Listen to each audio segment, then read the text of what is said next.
టెక్నాలజీలో వస్తున్న విప్లవాత్మక మార్పులు అనేక ఆవిష్కరణలకు మూలం అవుతున్నాయి.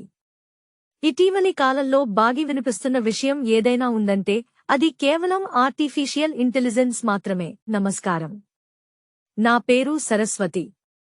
మీరు చూస్తున్నారు సతీష్ కుమార్ ఏగిరెడ్డి ఛానల్. ఇక వివరాల్లోకి వెళ్తే, కృత్రిమ మేధ ప్రపంచాన్ని ఏలడానికి రెడీ అవుతోంది. ఒక్క టెక్నాలజీ రంగంలోనే కాకుండా అన్ని రంగాల్లో ఏఐ ప్రభావం చూపిస్తోంది. ₹1 ఖర్చు లేకుండా మీరు గూగుల్ ఫ్రీగా అందించే ఇక్కడ చూపిస్తున్న ఏఐ కోర్సులను నేర్చుకుని ఉద్యోగాలు సాధించొచ్చు. ఉచితంగా నేర్చుకుని స్కిల్స్ అప్గ్రేడ్ చేసుకుని ఉద్యోగ అవకాశాలను పొందొచ్చు. విద్యార్థులు, ఐటీ ప్రొఫెషనల్స్ అందరూ ఫ్రీగా నేర్చుకోవచ్చు. ఇక ఈ కోర్సుల్లో చాలా వరకు 1 డే కోర్సులే ఉన్నాయి. ఈ కోర్సులను నేర్చుకోవడం ద్వారా అన్ని రంగాల్లో ఉద్యోగాలు పొందే వీలు ఏర్పడుతుంది. గూగుల్ అందించే ఫ్రీ ఏఐ కోర్సులను సద్వినియోగం చేసుకోండి. ఈ సమాచారాన్ని మీ ఫ్రెండ్స్ కి షేర్ చేయండి. నమస్కారం. జై శ్రీరామ్.